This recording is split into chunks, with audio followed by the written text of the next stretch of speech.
It seems that Samsung is finally ready to launch One UI 7 for older Galaxy phones. And when I say older, I mean the Galaxy S24 series, all the way back to the Galaxy S21, FEs included. So what should you expect? One UI 7 is a major UX overhaul, so if you want to get excited about it or prepare for the shell shock, here I have an S24 Ultra here and an S25 Ultra here.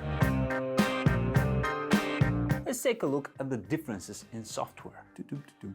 First, icons and app drawer. Right from the get-go, the icons are a little bit different. I'd say Samsung managed to keep their identity, so I don't get confused when looking at One UI 7. Most icons look the same, just with some added flair and depth to them to make them resemble 3D objects a bit more. Are we done with the flat UI design trend? You still call up the up drawer by swiping up, but this time something's different. For years now, Samsung's signature app drawer experience has been to scroll left and right for the icons and up and down to just dismiss the drawer. In One UI 7, you scroll around the app drawer vertically. So if you call it up, there's no easy way to dismiss it. You have to swipe back. It's not a huge deal, but it kind of breaks this Samsung signature experience of being able to go up and down and just in and out of the app drawer. Is the horizontal list that much better than before? Worth a sacrifice? You tell me. Now, the dreaded quick toggles. Okay, you've probably heard all the drama about this already. The notifications and the quick toggles have been separated. If you want to get to the quick settings in One UI 7, you have to swipe in from the top right, just like on the iPhone, whereas a top swipe only gives you the notifications. And yes, even this new design over here kinda looks like iOS 18's control center, only this one's horizontal instead of vertical. Only that Samsung's isn't even all that customizable. You can move these panels around to points where they will be least in the way for you, but you can't really resize them all that much or customize them except for this one. Here's a quick tip though. If you want the old style back, you go in here, tap panel settings, and then choose together for the panels. And now when you look at the One UI 7 on the S25 Ultra, I go down once, I see the old style, just like in here, and then a second swipe will give you this control center, but you know, it's not that bad. And then, just like in the old style, if you swipe down with 2 fingers, you immediately get into the control center, quick toggles. Speaking about, hey, that seems like it's from iOS, the new Now bar recreates the dynamic island experience. Let me show you. Here's an iPhone. So, this is the dynamic island. I can hold on it to get this, and this is the Now bar. But on the Samsung, if you lock the screen, you open it, the Now bar resides down here. So it's a bit more ergonomic. The Now brief can also pop out in the Now bar. Currently doesn't, but you can open it from here. It's supposed to be a smart panel that tells you your agenda for the day and suggests useful actions and apps. For now, it's mostly a useless weather forecast with a Spotify playlist suggestion below it. The new AI Select. So you have this tool even on the older Galaxies. It's in the Edge panel. You just tap this, it does the lights, and now when you tap on anything, you can do context actions with it. Thing is, on the new One UI 7, it suggests more actions. You can take the picture immediately into generative edit, or if I go down and choose text like this, I can take it immediately into the writing tools, whereas with this I have to copy it, take it into Samsung Notes, so it's just a little bit different.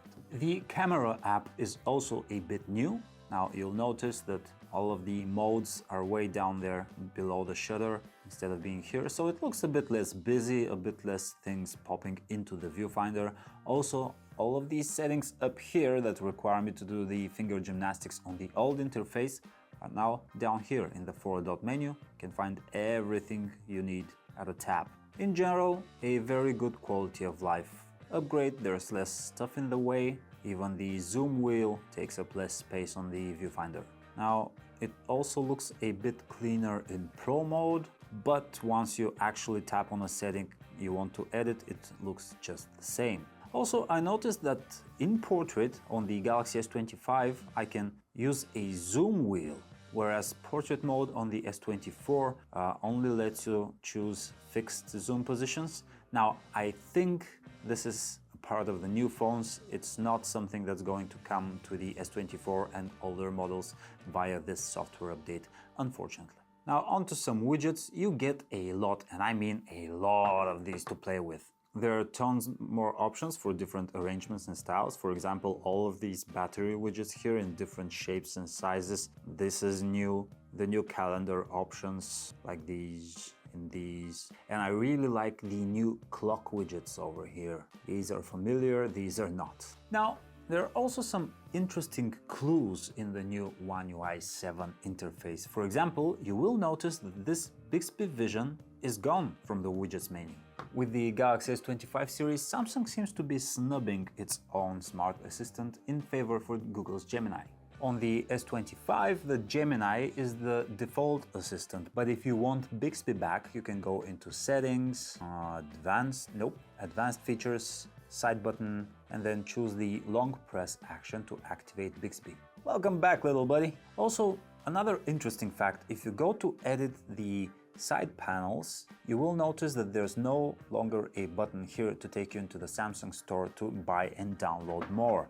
Whereas on the older One UI 6, if you go here, there it is. To be fair, I don't think anyone was really buying and downloading these, so Samsung may be prepping to snuff these out. Now, is it preparing to remove edge panels entirely? Surely not, right? The Samsung Gallery and settings now have a smart search. So, for example, if you go into your gallery and type woman in red, it will find relevant photos of your search query, just like in Google Photos. Or if you go into your settings and you want to find a setting but you don't remember the name, just type out what you want to do, like transfer data from my old phone, and then there you go, you have all the options that have something to do with that information.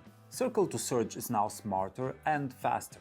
When you activate it, you will see context-based actions according to what's on your screen. For example, if it detects an email, you get a button to immediately compose an email to that address. Same will happen if you see a phone number. Lastly, you can now generate unique stickers using AI. So if you open the Samsung keyboard, go into the emoji menu, there's a new AI button here. And if I ask for a sticker that shows a pickle playing the guitar, I get, you know what, be careful what you wish for. And that is mostly it. The new features, the new looks, the new widgets. Are you excited for the overhaul, or do you hate how it looks? Drop your unfiltered thoughts in the comments down below. Don't worry about it, the AI is going to filter them. For more news, reviews and phone do-the-redos, like and subscribe. Bye! Pow!